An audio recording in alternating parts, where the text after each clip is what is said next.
So this is a thing. Alright. And this is where we leave them. Well, this is where we start. It's recording. We are wrecking. In time, all foul things come forth. Hello, ladies and gentlemen, and everything in between. We're going to be talking about Disney. Yeah! Yeah! We're starting with that. Okay. We're starting with that. I didn't tell you, Nope. but we don't prepare. No. And we'll edit this Never. out. Nope. Maybe just that beginning. Hey, guys. So Disney. Yeah, if you're watching this, you probably watched our Zootopia video. Yeah. Because there aren't many of our subscribers that probably didn't. Unless a lot of you watched it over and over, and I'm not sure why. Yeah. That would be a real sad thing to think about. It's Jeffrey watching it over and over. And over and over. On his new shiny laptop. And over and over. So yeah, Disney Animated Studios, a studio that has been around in some capacity for a while, but recently went through a change around 2010. Is that when Tangled came out? 2010? I believe so. Like 2010, 2009. Yeah. Around the turn of the decade. Around the time that Tangled came out, when Tangled started production, one of the main guys from Pixar was picked up and moved over to a Disney studio, and that really was the beginning of a powerhouse of Disney animation. I mean, they were kind of there already. Well, they were 'cause there. You had like Meet the Robinsons, Yeah. which is still a great movie. That was the first one of the first one of Disney's that actually, like, 3D animation that actually was decent. Yeah. Because like I think that was the last one up until Tangled. yeah, they had tried. So there's a time gap. They had tried their hand at it before, and like Atlantis was starting to become that. Even though most of it was 2D and it was disgusting because Who told you this was okay? it was just really gross. That was also the early 2000s coming out of the 1990s. Yeah, The Dark and, Ages. Treasure Planet kind of was working its way there too. Yeah. And all those things that were like still 2D but Had a bunch of CG. had a bunch of CG, and it did not mesh well. It can mesh well, as we learned with Kung Fu Panda 3. Because there's a lot of 2D and 3D mixing there. I need to see that still. Because the art just they didn't understand that it's not just two worlds, one family. It's Even that has a little bit of that. you need to mesh it a little bit. But anyway, so Disney Animated Studios that like really broke out with Tangled, but yeah, there was Meet the Robinsons. But Tangled was the big push. That was the one that's like, oh hey, Like Disney can do 3D animation. Holy crap. Because that movie has a cast, that movie has music, that movie has beautiful animation. Yeah. Like, absolutely And great gorgeous. characters. Yeah, and the characters are just so well done. Like, the characters are old. Like, Rapunzel... Oh! Yeah, Rapunzel as a story is very, very done.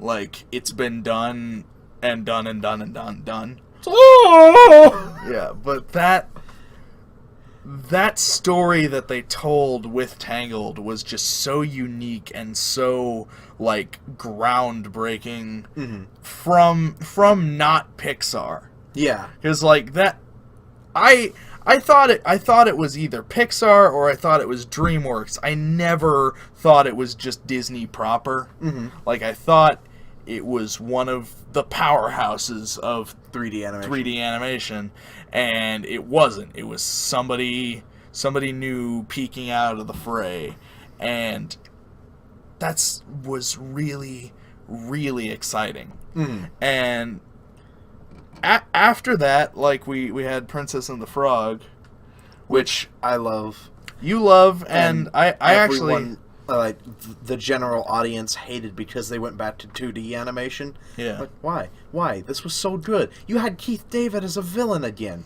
What? I actually You had have Keith not... David. You had Jim Cummings. You had all these great elements, and the world is so cool. Why did you kill 2D animation, audience? Yeah. Like, cause that would have been cool if they went back and forth with it. Like, if they had a 3D movie and a 2D movie, a 3D movie and a 2D movie. Like, that would have been incredible. Mm-hmm. But the audience did not want that, and I still need to see Princess and the Frog because I haven't. Yeah. I'll show you that later. Yeah, but it's great. It's from what I hear, it's great. It is really great. But then after that, we get Wreck-It Ralph, which really kind of changed everything. Yeah. Like, that movie should not exist. Mm-hmm. By all rights, that movie should not exist. But even if it did exist, it shouldn't be as, like, wink wink nudge nudgy as it is. Because, like, there's so much stuff in there that only video game nerds would get. And, like, even more stuff that specifically arcade and 80s kids would get. Yeah. And that coming out of an animation company, like, especially, like, one that's centered at kids but, like, made by adults, Mm-hmm. that had never really been done that well before, because all those cartoons we grew up watching, like, they had the video game episode. Like, there's one episode that's, like, video game centered, but you can tell the writers don't know anything about games. They don't know anything. Dungeons and Dragons roller coaster. Like the now suddenly we're in Dark Sun. Yeah. The Fairly Odd... That's a different episode. The Fairly Odd Parents one, the Grim Adventures of Billy and Mandy video game episode. I don't even remember that one. It was very vaguely a video game episode. Like, the video games played a part in what horrible monsters came after. But, like, watching it and hearing what the characters are saying, like, the writers did not understand how video games work. Let me pinch those chubby cheeks of yours. I hope she means my face. That was a silly joke. Yeah. But Wreck-It Ralph has, like, references to Sonic the Hedgehog and Q*bert and Metal Gear Solid. There's a reference to Metal Gear Solid in Wreck-It Ralph. Like, and the one thing from Nintendo, period, which was a mushroom. Yeah. And, like, he was, like, rummaging... Yeah, he's rummaging through this lost and found box. Lost and found. He finds Zangief's undies and the Mario mushroom, and then this little tiny flat circle that pops up and becomes an exclamation point and goes boing! Like Metal Gear Solid. And it's a squeaky toy. Yeah. It's like... beep, beep. Like, that made me laugh so hard, and I leaned over at my mom like, no one in this room gets that joke. Yeah. But, like, that was really, really cool. And even, like, in the real world part of it, whenever at the people playing the Sugar Rush game, you're looking at it and it looks like these two girls are playing it, and it turns out to be these two guys playing the Sugar Rush, like Mario Kart with candy, strawberry shortcake type of things. It's like, oh look, brony reference. Yeah, vaguely, yeah. Yeah, and like vaguely. They're all hanging out like, oh, dream on, little girl. We're playing all 9 racers today. Like, yeah, it's just like the douchebags hogging the machine, and yeah, like just all these things. And arcades don't exist anymore, but like that really. There are a few. Well, yeah, there's like Dave and Buster's and Dave and Buster's. There's an Chuck E. Cheese. There are like arcades down in like big, like down in big tourist places like Lake of the Ozarks still has a couple of big arcades. Yeah, and it's the best thing ever. There used to be arcades everywhere, and now there's like nothing. Well, because we have like Xbox, yeah, and PlayStation. No, I get that. Nintendo came along and screwed them. Yeah, I get that, but like arcade culture is really cool. Yeah, but the way that movie captured it, and also was a beautifully well done, incredibly casted, beautifully written, and just gorgeous movie. Because the worlds that they go to, honestly, too few in number, but the ones where they get to go are so cool and detailed. Yeah, and like we see that later in Zootopia. Like we see the details in everything with like the way the world is working, and like the way everybody interacts with everybody else, and how vast that world was. That kind of really began with the Sugar Rush world in Wreck-It Ralph, and like basically every world. I would say more the Power Strip, which is like this. The Power terminal. Strip is really cool. Yeah, like honestly, that's one of my favorite things. Because, like, they travel through the power cords into the Power Strip. Yeah. And then, like, it's basically a big Grand Central Station place. Game Central Station. Yeah. I forgot the name for a minute, but that would make sense. Yeah, that's cool. And so, like, you see just, like, all of the different video game characters interacting with each other as they're going by their nightly routines. Seeing all the different people and going to other places, because like Tappers is a bar for all the video game people. Which like who in the hell seeing that movie besides the parents and my dumbass, and probably your dumbass, gets root beer tapper?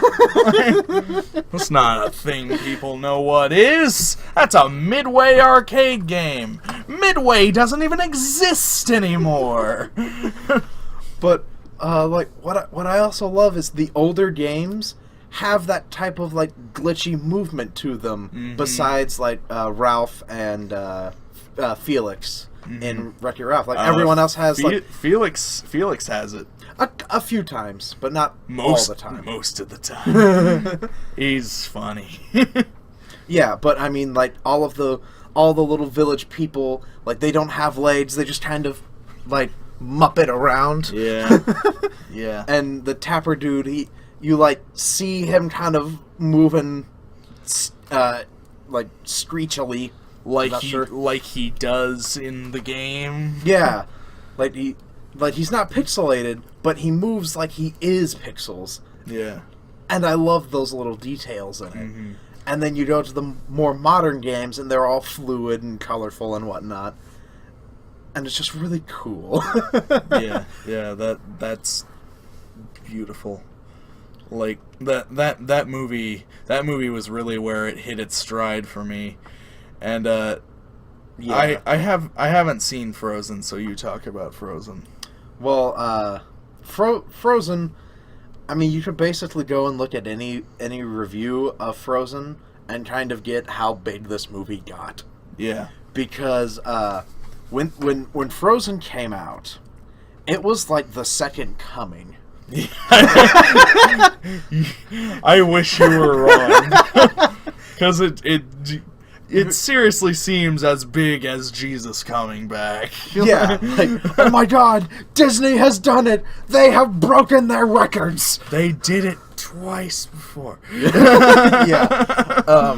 More than that, but well, yeah, they do it every time they make something. like they did that and up until like they got into their like dark ages around like Black Cauldron and movies around that. Yeah. And then again whenever Pocahontas happened. That was a weird noise I made. This came out and it was like how empowering it was for women because they don't need men.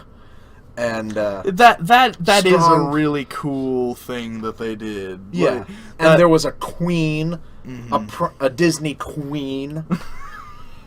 The head movement you just did.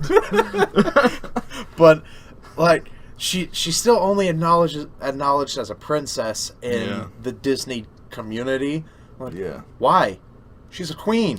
Queen it up, bitch. She's a motherfucking ice queen.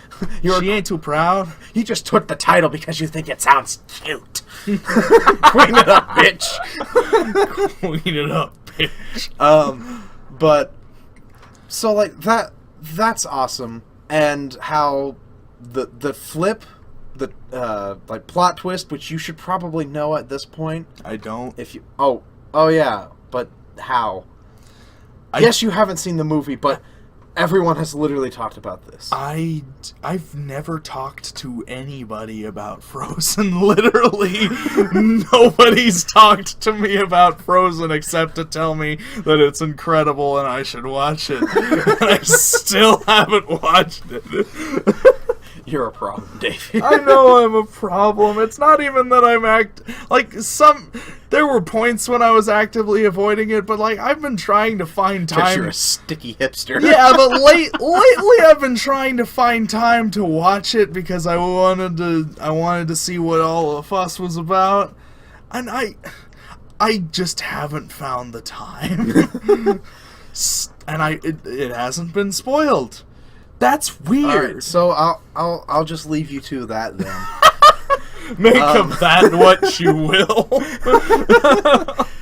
Just because literally, you're watching this. You've probably seen it. He's literally like the last human who hasn't. Well, even dogs have seen it more than you. Literally, the only thing I have seen or heard about Frozen is Idina Menzel's incredible voice. Yeah. That is literally it. and that is also part in due of its success, because Tangled had great music. Yeah. But it didn't have that radio openness to all of their songs. Mm-hmm. Because you weren't going to put... I'm sorry to cut you off. I had a dream. Go ahead. Is there good, is there real good harmony in Frozen? Yes. Okay. Because that was one of the main things I really, really loved about Tangled. You will love Love is an Open Door. Mm-hmm. In particular, that scene on the boat with all the floating lights, that song... I don't know what it's called, but it's like the biggest song from that movie. Mm. It's like the flagship song from that movie. Is so beautiful. Like I turned the movie on the other day, like it was just on TV, and I turned it on and that part was rolling and it brought a tear to my eye. Mm-hmm. That song is just incredible. Yeah. And, like, as much as I like the music from Tangled, because it is all great, my favorite song is The Dream. It's made by our boy, our Gallivant boy. Yeah. But, you go. But, the Snuggly Duckling song, whenever they're with the Vikings and the bandits and whatnot. Yeah. That's like my favorite song in that, but you'll never hear that on the radio. No. Because you got all those rough and gruff voices. Yeah. But like every song in Frozen has that just enough catchiness to where it can go on a radio or become viral in a video. And by God, did it! Yeah. It really... really the only one that did was like... Was Let It Go. Let It Go, and to a lesser extent, Do You Want to Build a Snowman? Yeah. Even though I But think that more became a meme. yeah, and I honestly like Love is an Open Door more because there is a harmony to that is just so great. I love me a harmony. eHarmony. Got rejected by eHarmony again. Stop it. Stop But it. yeah, Yeah, Tangled like- had great harmany, and Gallivant has great harmony. yeah. Gallivant is completely unrelated. Yeah! But anyway, well, But, not completely unrelated, but you know. Like all of the songs from Frozen kind of have this great like radio catchiness to it, and it caught on really well. The only ones that don't are the ones that I like the most. Well, now who's the sticky hipster? Well, no, because it's like the choral part in the beginning and the ending. Like as the movie begins and as the movie is ending, has this great has like this great choral chanting part of it. Yeah. And then like the ice on is kind of cool with these dudes breaking up the ice at the very beginning. Yeah. And it's very like Nordic and beating the ice. Well, that would be for you Yeah. and me. But you know. and like those are really cool, but like no one ever knows about those Yeah. because all they can do is let it go. Let it go. And as you know, as the day is March 18th, 2016, when Let It Go happened, we had approximately every type of video you could ever have of a video song or just video of it. Backwards, forwards, all the languages backwards. Google translated. Google translated, all of it. Just ridiculous amounts, like bad lip readings. Like ridiculous amounts for this song, and it caught on, and it got to like the height of popularity, like before even the DVD came out, and then it Yeah. kind of died down, and then the DVD came out, and then it skyrocketed more. Yeah. And that movie made so much money. Yeah, and Zootopia's already made more. Zootopia made more day one. Mhm. It hasn't made more Oh, than no? Frozen altogether, because Frozen made more than $1 billion. Oh, $1 billion. Yeah, but let's move on to Big Hero 6. Yes. And this was the point, because we went and saw this movie, we went and saw this together when we did like a double feature with Big Hero 6 and then Interstellar right after. I think we saw Interstellar first. No. No, we didn't. No, we saw Big Hero 6 first because they weren't showing Big Hero 6 late at night. Okay. Because they had Interstellar. All right. Yeah. Well, yeah. We went and saw Big Hero 6 first. Yeah, you're right. And this was kind of the point that you had brought up, that you were slightly annoyed with this animation studio, was Little that like the female character designs yeah, all looked very samey to you, all the girls in Big Hero 6 look and like the other movies. Yeah, look like, but like I noticed it. I didn't notice it before. Is like Rapunzel looks different enough, and like their adult women look different enough. But I really noticed with the young female characters in Big Hero 6, Honey like and Dodo. yeah, they both looked like Anna and Elsa. And well, the Honey looked like Rapunzel in the face. the tall girl looked like Rapunzel. The shorter Dodo.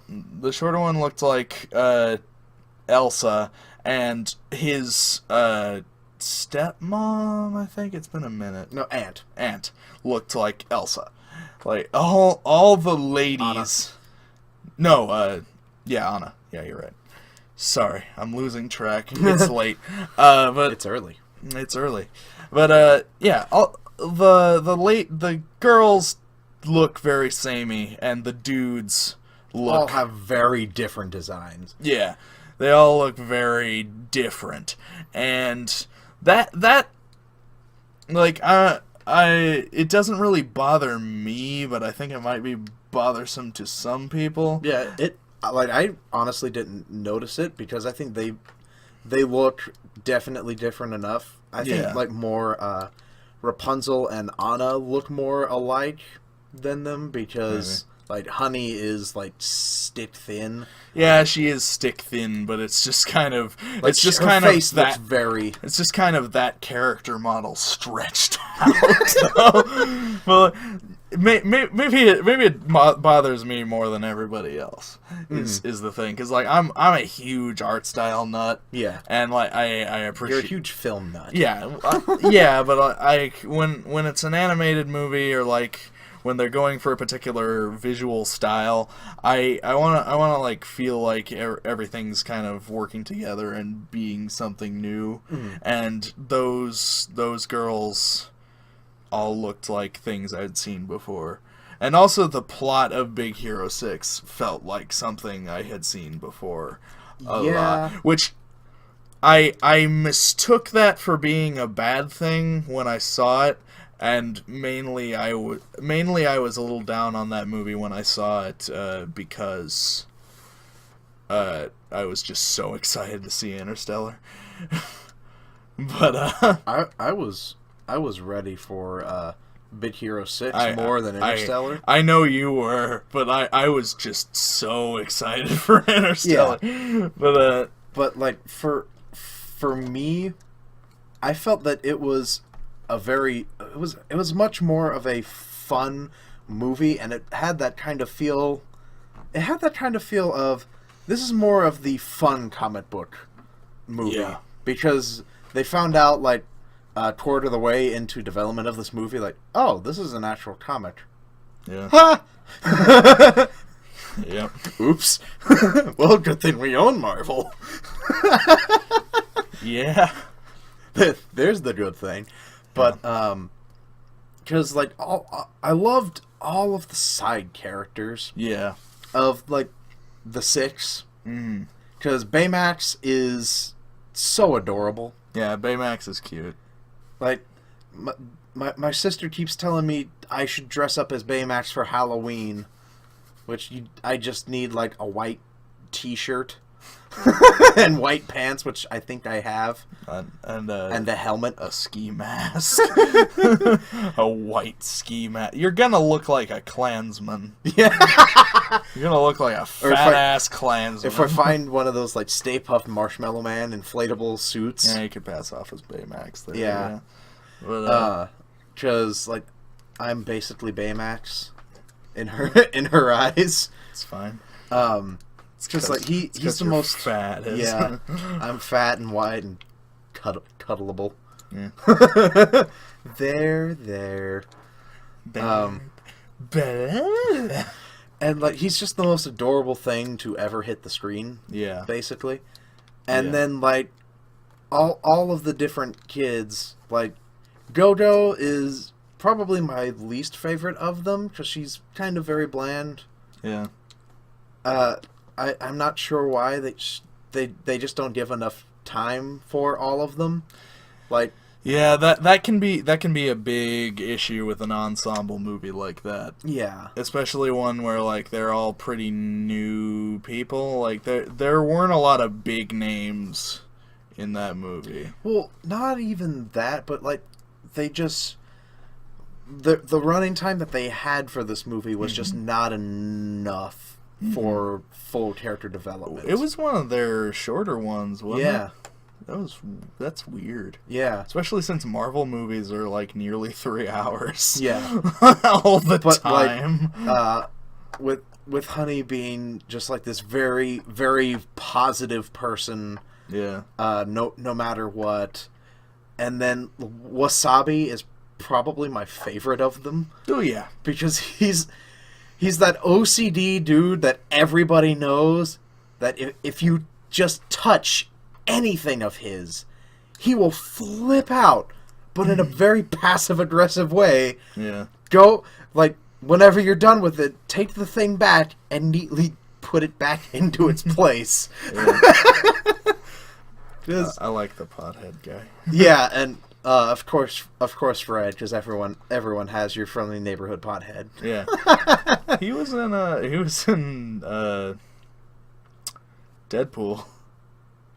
Yeah, he was that. He was that dude. He was the bartender guy. Yeah. But like he's also in a bunch of other stuff that's really hilarious. He's a really funny guy.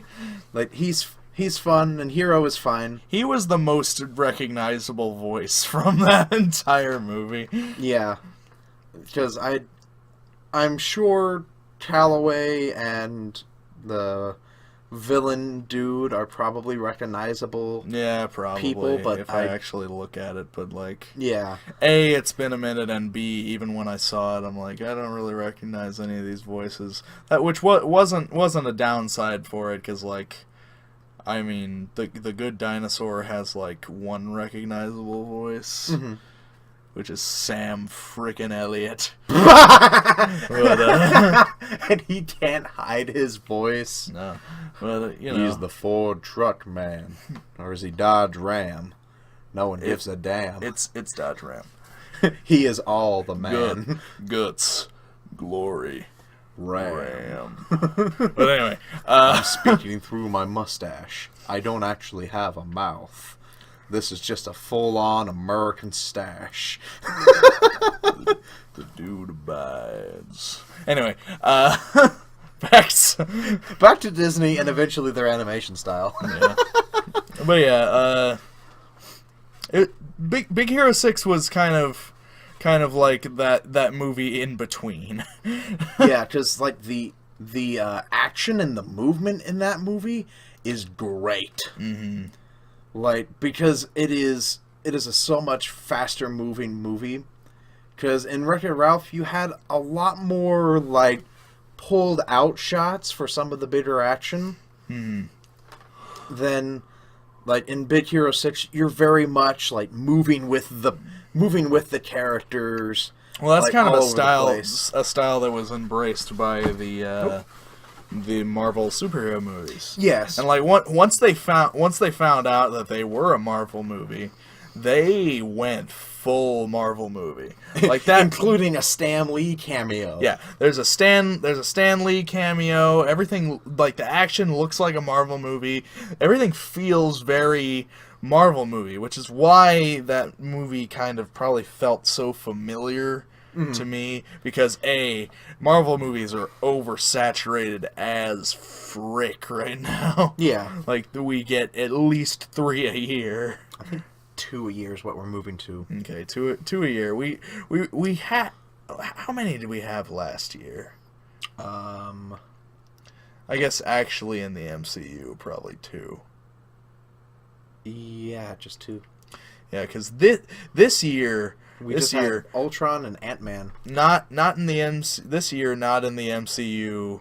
Apocalypse. Like, including the MCU and Fox, we have Deadpool, Apocalypse, Civil War, and Doctor Strange, all in 1 year, plus the DC stuff.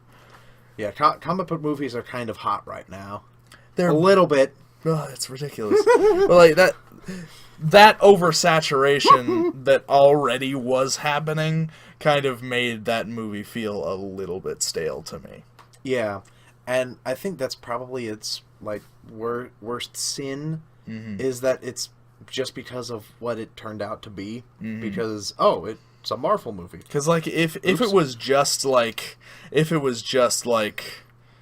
Disney makes a superhero movie by themselves, like if they made a unique character that was similar to Baymax and like all this stuff, like you would have those comic book nerds that would be like, actually that's from a comic book. It's very similar to Big Hero 6. You'd have those dudes, but fuck those dudes. No one gives a shit about those dudes. Those dudes still pop up like, actually. Well, actually. But that's the whole reason J.J. Abrams wiped the Star Wars universe. Yeah. To avoid the actually. But well, you see, Luke Skywalker actually already had a wife and a kid named Ben Kenobi, with Mara Jade as his wife. Well, actually, Boba Fett is very much alive. He's been all over the galaxy. Boba Fett has actually been eaten by the Sarlacc pit about 3 times. Well, And survived all of them. well, actually, the first appearance of Boba Fett, he was riding a Leo Pleurodon and beating it to death. In the Star Wars Holiday Special. Nobody watched that, but I did. Well, like, we have those guys, and We are those guys. we are those guys, but we're not as obnoxious as those guys. And I didn't know what the fuck Big Hero 6 was before I saw it. I'm like, that looks cute. Nobody knew what Guardians of the Galaxy was. before. I knew about Rocket Raccoon. I didn't know Yeah. about any of the rest of them, but I knew about Rocket He Raccoon. showed up in some Spider-Man comics, didn't he? Some Every now and Spider-Man then. comics, and I also knew him from that Marvel superheroes game. Ultimate Alliance? No, there was a crappy action RPG on Steam that was like free to play. Oh, It Marvel was Heroes? yeah, Marvel Heroes, that was it. But the big hero, the Big Hero 6 was a little bit of a step. I don't want to say backwards. No. It was just kind of a step to the side. Yeah, because it kind of... They were doing something, and then they got kind of fixed almost into a certain thing. Yeah. And then Zootopia was a pole vault forward, which you know our feelings on Zootopia. Yeah. But But the animation team does their work in this movie. especially because like there's so many teensy tiny details that make it feel like more like it's a world, like a real world. Like the way when Judy's skipping, like she's jumping just a little higher than is natural because she's a fucking rabbit, and like just like all the little quirks from animals that they add just subtly in their movements and how they behave, and like even in the writing, like I am just a dumb bunny, but we are good at multiplying. Like that was a joke that they went through before, but like that's very, very funny. It's really Just passing by the sign that has the population and just keeps increasing.